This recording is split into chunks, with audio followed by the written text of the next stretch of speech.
Hi friends, welcome to part 2 of graph tutorials. In this video, we'll learn about how many different type of graphs are there. So the first type is called as the undirected graph. So basically, in the last tutorial video, we learned that graph is a data structure which helps to connect more than one objects with it. So if you have to represent, for example, I am a person and I have 20 friends, and those friends have 10 more friends and stuff like that. So how would you create that kind of cluster or the network of the people connected so that you can traverse and you can figure out whose friend is whose first level friend or second level friend is there and stuff like that. So you can imagine that you can't do it with arrays because it's difficult, and so you need something special to represent such kind of relations. Also with the cities, like if you have to find the route from city A to city B, there will be several cities which will be the connecting cities through the airlines or through road. So how to represent that and stuff like that. So for that, graph is the data structure which is used. Now there are different types of graph. So first is undirected graph. What it means is that, for example, this is San Francisco city 1, this one number is representing, and then second number is representing LA, Los Angeles. So you can go from 1 to 2, and you can also come back from 2 to 1. So same thing, like it's when it's connected in both the direction, it is called as undirected, where the direction is not defined. However, there is something which is called as directed graph, which means you can connect from 1 to 2 but not backwards. So you define particular directions. Now why we need this and when we need this, for example, my boss, so what he can do and what like he can give me orders, but I cannot give him order. So I can give orders to superior and maybe at times to my peers, right? Something like that. So that kind of relationship in the structure, organizational structure, or in different some applications, we can use the directed graph where each node is representing maybe a person or a city or whatever the entity, but the direction is defined. So when you traverse, we'll learn it in subsequent lectures, that you can traverse through based on the direction, right? So let's take what's third type. Third type is weighted graph. So why do we put weight basically? So what is happening that there are all these vertices, for example, entity 1 and 2.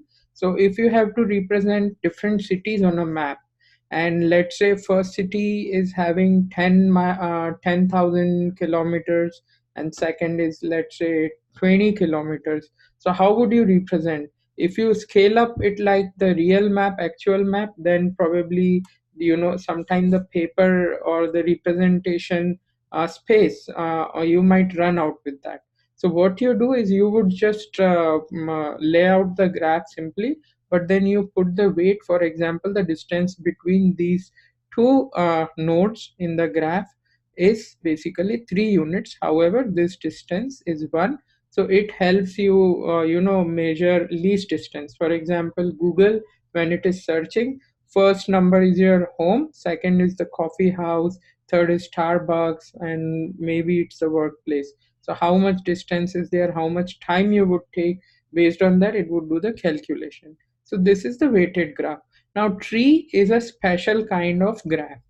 Again, I repeat. So tree is a graph, but it's a special kind of graph in which a graph is connected to maximum 2 children. So typically you would see a graph is like I can have 10 friends, which means if I am a node 1, there will be 10 people directly connected to me. That is how we represent in general graph. But when we talk about binary tree or trees, which means that there are just two people directly connected. Under that there will be other people connected, but the important thing is there is no circular dependency, or like no circular connectivity. So 3 is not getting connected back. If that kind of structure is there, then it is called as the tree graph wherein you have a clear root defined, and from the root you might have one or two, basically whatever the number of nodes under it, they are connected with other nodes. So if you would see LinkedIn, this is you, and probably this is someone in for example Facebook company, and then these other guys are connected who can introduce you to Facebook or Amazon or Google and things like that. So this is level 3, this is level 2, and this is you. So that's how we'll learn about the depth traversal, wherein this the depth, and like from here to here there is one more guy. So layer 1, layer 2, and layer 3, right? So I think this is enough for this video. And then one more thing I want to clear is basically if you would see linked list is, some people say it's kind of connected. Sometimes it's, linear, like in the graph, you can have more than one, but list is also a kind of graph, which is, which is connected in a single line, basically a straight line kind of stuff, and it can get connected both ways, like to and fro. So if it's a singly linked list, it is probably the directed graph, which is linear. And if it is like both ways, then it is undirected, because it's doubly linked list, so you can go from 1 to 2 and come back from 2 to 1, but it is linear in fashion, like the straight. So that's pretty much it as part of this video. What we learn, I'll recap. We learned types of graphs. We learned about unidirectional graph, directed graph, weighted graph, trees, and also learned about linked list. So see you in next video, where I'll give you more terms of how the graph and vertices and edges and weightages are being used. Thank you. Bye.